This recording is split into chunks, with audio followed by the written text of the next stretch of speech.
would like to, I'm so happy to introduce Representative Pam Staneski, who's just been a critical leader for children and families in our state in health, safety, and learning. Representative Staneski. Thank you, Elaine. Good morning, and thank everyone. I thank everyone for coming. And you know, as you're sitting there and you're talking about the conversation we're going to have in this room, it brought me back to the own stories that I have that were shared with me in my community, and it is a very difficult topic to have it. And I appreciate that we're going to at least peel that onion back, and it may get very raw in here, but you're among people who care. And we need to hear about those stories. So thank you, Elaine, for that. And I thank you, Stephen and Kevin, for putting this together. Before I make my remarks and introduce a very special person here to my community, I'd like to just recognize a few of the legislators who are in the room. Representative Steinberg, the back there, Representative Ryan, and Representative Giron. Representative Giron has somebody who's sitting here, and she just wanted to come up and let you know that she's with you. So if you Thank you, Representative Staneski, and good morning, everyone. I just wanted to take a moment to thank my constituents who are here participating, Kim Richards, who lives in East Haddam, and Cindy Robichaud, who's in the audience. We held a forum in my community, and Kim is a mom of a recovering heroin addict, and her daughter came with us to that forum, sitting in the audience listening. And when we talked about ending the stigma, it empowered her daughter Brittany to get up and talk personally about her experiences. And it was so moving to see her take her power and her voice back. And I think that you're going to hear about that today. And that's why we all must come together and talk about these issues, because we need to end the stigma. We need to shine a light on this crisis. It affects everyone from every corner of our state. And sadly, just 3 weeks ago in our community, we lost a very special young man who had played baseball with my son. So this is ongoing, and whatever we can do to continue that conversation, I'd like to contribute to that. And I thank everyone who's here to share their personal stories of grief and sadness. And in that, I hope we can find hope and find a way to move this conversation forward. So thank you so much for holding this, and thank you very much, Representative Staneski, for your leadership. Thank you. We do have tissues. I guess that's a housekeeping piece here. I got involved in my community because I'm a teacher, and you see things with kids in classrooms that parents may not see. And then in 2005, we got a letter from a principal where my children were attending saying there was some heroin use in our schools, and that was unacceptable.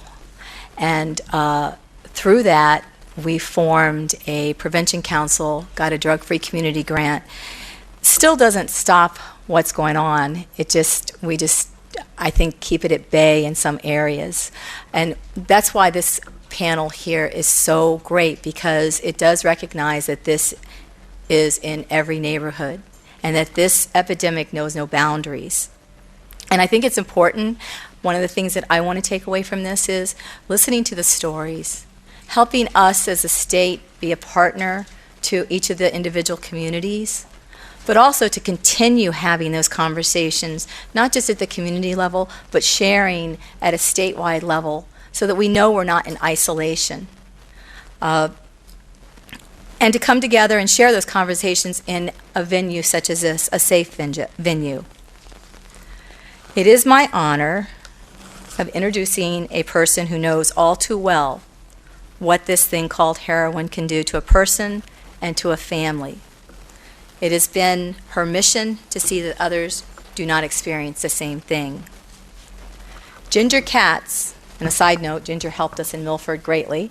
I'm one of the parent facilitators through her parent facilitator program. Ginger Katz is CEO and founder of the Courage to Speak Foundation and the author of Sunny's Story, a compelling story for children, teenagers, parents, and grandparents that tell of joyful times, sad times, and how a dog's best friend was needlessly lost.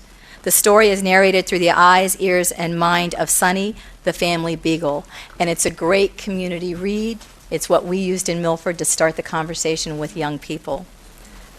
She founded the organization in 1996, shortly after her son Ian died of a drug overdose.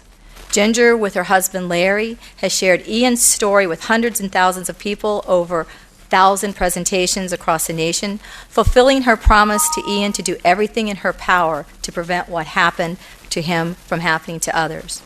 With teams of experts in the substance abuse field, Ms. Katz led the development of the Courage to Speak prevention education curricula, which includes distinctive programs for elementary, middle, and high schools.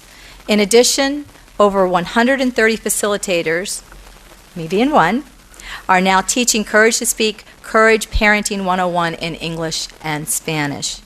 She has received numerous awards for her work, including the prestigious Connecticut Association of Schools Distinguished Education Award and the Prevention Works Award from the United States Substance Abuse and Mental Health Services Administration.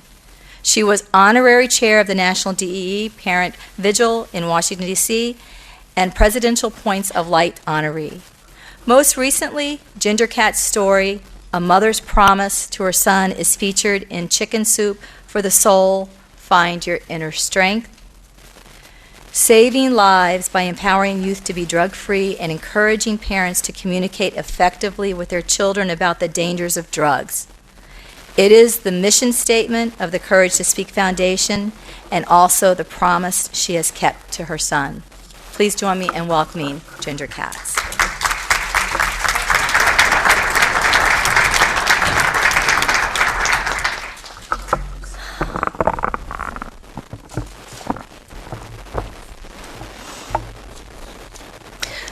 I'm going to share my story with you, but I woke up this morning and wrote this.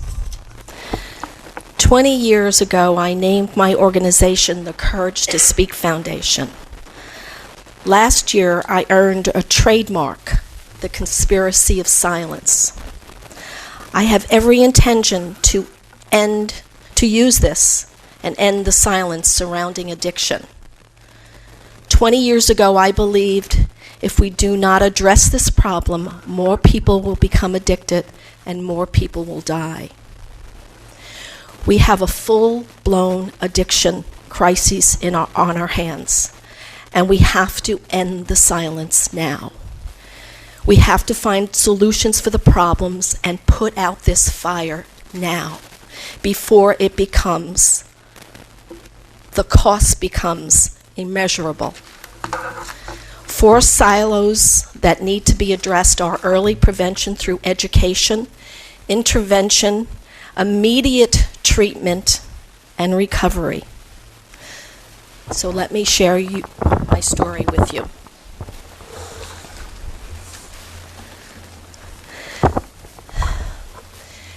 It was the night before the funeral, and I couldn't sleep. I had held a lot of young women at the wake who wore long black dresses in my arms, and young men that cried like little boys. And they wanted to know what happened to Ian. And my husband and I were telling people we're waiting for the toxicology report. But we knew. You see, the doctors were telling us to tell people that Ian died of an aneurysm or a heart attack. And as I laid there at 2 o'clock in the morning, I knew I could not put one foot in front of each other before the funeral the next morning. So I woke my husband up and I said, Larry, I can't do this. And he fell off to sleep. We cried, and he fell off to sleep. And then I had a vision. I visualized speaking out. I thought if this was happening to us, it was happening to other families. So I woke Larry up and I said, Larry, I have to speak out. I have to tell the truth. And he immediately said yes. I said, Ian was a good kid. He made an unhealthy decision to use drugs, and I was not ashamed of him. So the next day, we did what we had to do and bury our beloved son Ian and spoke out. So I'm here today to share with you my story. This is a story about a family and how we dealt with substance abuse within the family. I have been blessed with a loving husband and 2 beautiful children. My firstborn was born with Down syndrome, and her name is Candace. Candace works in the community. Doctors told me she wouldn't be able to read or write, and I didn't believe them. And I brought her home, and I read to her every day, and by the time she was 5 years old, she brought home a first-grade reader and read the first chapter to me. She's a very confident young woman, and she truly misses her brother. I have also been blessed with having given birth to a beautiful son, and his name was Ian. Ian attended Norwalk High School, went on to the University of Hartford, and in his junior year, he transferred his credits to UConn and Stanford so he could commute from home to school while he worked on his recovery. Ian died September 10th, 1996, in his sleep of a heroin overdose mixed with Valium. And this is why I'm here. I'm here to discuss with you or maybe cry with you, but to share my feelings about this horrific disease. Addiction is a disease, and I clearly understand it now. While he was alive, it wasn't as clear, and that's the nature of this disease. I wanted very much to share my story with you because I know it's important for you and your families and the people you serve. At the end, I'm going to read my journal. When I was very young, I started to write in a journal. And as soon as the pen hit the paper, feelings would come out inside of me that I didn't know existed. And after Ian died, sometimes in the middle of the night, I would get up and start to write. And it was a very good healing tool. But right now, I'd like to talk to you a little bit about Ian. He was a beautiful child, and he developed into a handsome young man. He was bright and very sensitive.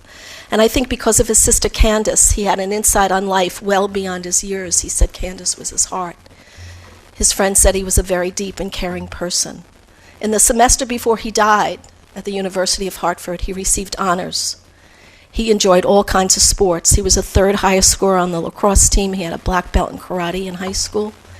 He was the captain of his soccer team in middle school. After Ian died, a lot of his friends came to visit. They wanted to share with me. I think they just wanted to be near the home and where Ian lived. And they shared with me their innermost feelings. The floodgates opened up. Word was out that Mrs. Katz is cool. You could talk to her. And what I really did was listen. So there was one boy in particular. His name was Graham. Graham went on and on and on, and finally I said to Graham, I'm trying to find out what drugs Ian started with. I remember in the 8th grade, Ian started to smoke tobacco. And of course I read him the Riot Act. I said, Ian, you're smoking. Mom, I just tried it. Well, Graham told me not only did he smoke tobacco, but he sipped beer and did some pot. So tobacco, a sip of beer, and some weed is why I'm here today. These are the drugs that opened up the floodgates that led Ian to the drugs that killed him. I'm going to take you on a short journey through Ian's school years. Freshman year, I received a phone call from the police officer. Mrs. Katz, I have your son here. He's been found in the park with 2 other boys, and I found marijuana in the car. Please come down to the station. I arrived with my husband down to the station, and the officer's talking to Ian. Ian was so embarrassed he couldn't look at us. Within 3 minutes, the officer looked at us and went back to Ian and said, you know what, Ian? I'm going to let you go home, but if I ever find you in this town with any drugs, I am going to arrest you. Now go home. A lieutenant who had seen my presentation said that particular officer enabled him. Now, enabling is allowing a behavior to continue without a consequence. So the message to Ian was, it's probably no big deal. And on the way home, I said to Ian, what's going on? He says, Mom, I don't even like marijuana. It was the driver. And guess what? I believed him. I wanted to believe him. But it was a red flag for me. In Ian's sophomore year, I was receiving training about substance abuse in the workplace. And I saw this PowerPoint, of which we show at every presentation now, of the signs of drug use. And I looked at that and I said, oh. Ian came home from school and I said, Ian, are you using drugs? He said, no, Mom. Well, I wasn't convinced, and I looked around. I went in his room. I looked in his drawers. They're my drawers, too. And I didn't see anything, and I didn't hear anything, so I decided to have him have a physical and have a urine test, because my job as a parent was to keep Ian safe, and I wanted to rule it out. Long story short, he switched his urine that he gave me, and then I had him tested on the spot. The morning urine he gave me in the afternoon, the first was negative, and the other one was positive for marijuana. After Ian died, Kate told me that it was her baby brother's urine because none of the kids they hung around with were clean. Ian went into counseling. This was about the third time Ian had counseling. For about 3 months, and his urine was clean eventually, and we thought the problem all went away. Fast forward senior year, he received a gift from his dad, a tracker, a Jeep. Ian went out one evening, came home, parked the car in the driveway, and came in, we went to sleep, and at 2 o'clock in the morning, I heard a horn go on in the neighborhood. It kept on going on. And finally, I got up and I looked outside the window, and the tracker was engulfed in flames. And the flames were shooting up a pine tree that was towering over a house. The blaze lit up the neighborhood. When I first looked at the tracker through the glass and the blaze, I thought I saw Ian, and I quickly ran downstairs, and he was dialing 911 for the fire department. The blaze was put out. There wasn't an investigation. Ian and I noticed footprints in front of the house leading to the side of the house as though someone was peering at the window, and before we knew it, we found a beer bottle that was dropped on the floor in front on the snow in front of the window. And then we searched the car and pried open the trunk, and we found another beer bottle that had exploded. The car was firebombed by a Molotov cocktail. Drugs and violence are connected. And Ian was in over his head, and somebody was threatening him because of his drug activity. Fast forward, another counseling session. It's only marijuana.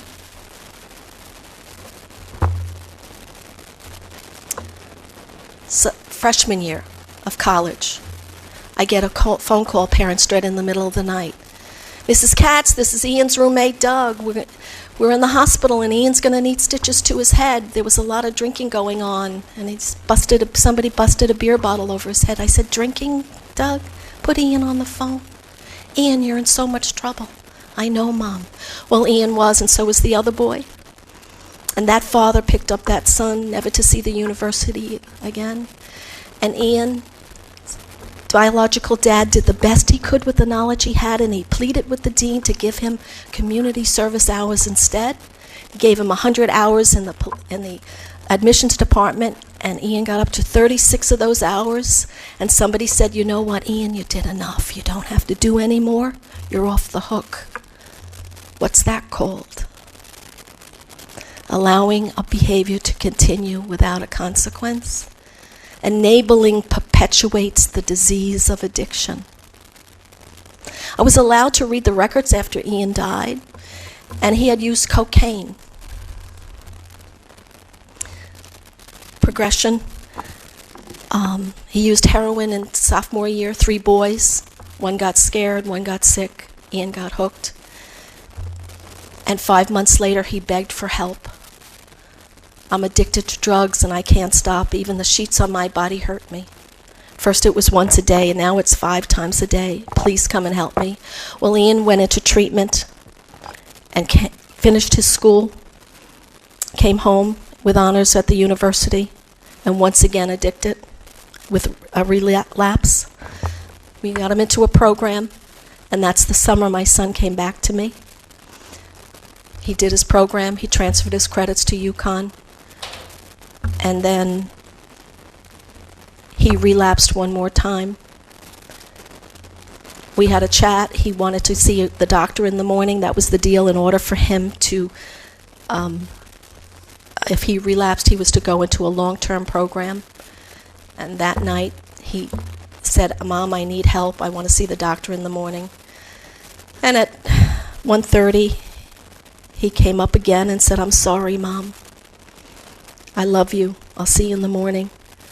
Never did I think he'd go downstairs and do it one more time, even with all the remorse. Drugs are bigger than life, and it destroyed Ian. I would like to share with you how I found Ian that day. I wrote it 17 days after Ian died. It's called The Journey. As I sit here and await the Port Jeff ferry, I contemplate the last 17 days of my life. I never thought I would have to bury my son. My heart is broken. I only dream of the day that the sun will peek through. I was the one who found my son the morning that changed my life. I'm a runner, and as usual, I was to meet my friend, so I got dressed, ready to run, and went down to the living room. I heard Ian's television. It was pretty loud. So then I went down to the bedroom, and that's when I found him. This I will never, ever forget. He laid there as if he was in a deep, very deep sleep, his arms and hands outstretched and lying on his back, his mouth slightly parted and his eyes closed softly. I touched him to wake up, and he didn't budge. I looked closer, and I saw some blood on his mouth, and I yelled, "Ian, wake up." He didn't budge. I ran upstairs screaming for Larry and called 911. I called Kathy, and she already left to meet me for a run, and soon her husband, who responded quickly, brought Kathy, who was a cardiac nurse, and was resuscitating him, or trying to. I called his father in Richfield. I told him that he was not waking up and he must come quickly. By then, the medics arrived. Larry came up weeping uncontrollably. I called his father, and he said not to tell him this. He begged me not to tell him this. So then there were sounds of a heartbeat, so I told his father that they found a heartbeat. We hung up, and he left to be by his son's side. The heartbeat was not Ian's heartbeat. It was just the machine. I held Ian's hand and started to talk to him, thinking he would hear me, so at the sound of my voice it would give him strength to wake up. I could see Kathy feverishly giving CPR to Ian and heard the sounds of the machine gurgling with blood from Ian's lungs. There was so much liquid. Then they took Ian out of the back door and around the front of the house on a stretcher. Kathy drove my car as I searched for Ian's insurance card. And she gently put her hand on mine and said, "You won't be needing that." As I sit here on the ferry, looking back at the harbor, on my way to Port Jeff, I'll be participating in a biathlon tomorrow, something I do every year. I don't understand why it's still important to me. As I sit here on the ferry, it's hard to believe that my son died. He was only 20 years old, and I have a story I must tell, and I have a journey I must complete. This ride's going to take me places I've never dreamed. Where it leads me, I'm not sure, but in time I'll know. Addiction doesn't discriminate. It doesn't matter who you are. It doesn't matter what race you are, how financially sound you are. If you're homeless or if you have a family that loves you dearly, it could happen to anyone. Drug addiction not only destroys the person who is using it, it also destroys the family. Addiction robs you of your money, and it robs you of your spirit. And finally, when you have nothing else to give, it robs you of your soul. My son Ian was a good, kind person who suffered from a terrible disease. And we miss him every day of our lives. Together, we have to take action to protect our children as this allure, availability, and potency of drugs continue to surge. Thank you for allowing me to share my story. May your children stay safe and strong and make healthy decisions. Thank you.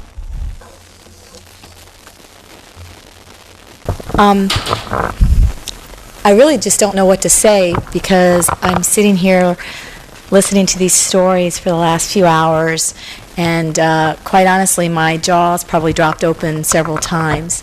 You think when you're advocating in your own community and working with young kids. I'm a teacher. I was on the Board of Education. As I said, I worked in substance abuse area, co-founder there, that you've heard it all, and I have not heard it all. So thank you for opening my eyes wider. I just wanted to make sure that I got points that everybody delivered here on my list. So if I don't, please feel free to come up afterwards or contact me. As Sylvester said, I'm open to coffees, lunches, breakfasts. Breakfast is my favorite meal, to have discussion around this. Life skills. I think that encompasses a lot of what I heard here. The system failed, and we have to know why. The continuum of care, long-term, needs to be what we're talking about. These 30-day short-term pieces don't work. Insurance parity. Why some drugs, not others. Family addiction. I thought that was very important. Prevention. Stigma keeps people sick. So true, Matthew. So true. And education. And that marketing piece. We legalized medical marijuana, and I was part of the statewide program on making sure the regulations did not market to kids. And I think we've done a very good job in that part, because when a clinic goes in or a dispensary goes in, the community's not supposed to know it's there. But I sit, just as many of you, and watch those commercials and say, who the heck would take that drug after they tell you what it's going to fix? But I know that culturally, that's how we think. My other mother, she's been married to my father for 35, 40 years now. We had to have a big conversation because I took her to the doctor recently, and I heard her say, just give me a pill. Just give me a pill. And that kind of conversation that happens in our own homes when we're supposed to be educated people really resonates when you think about that parent who is taking their child to an emergency room and or to a doctor, and the doctor's prescribing, because you believe that that physician knows everything about you. So education all around. Education when we are prescribing, education, education, education. Treat it as a disease, and look at these treatment centers, because not all treatment centers treat their patients equally. So I don't know if that's a regulation or a licensing thing.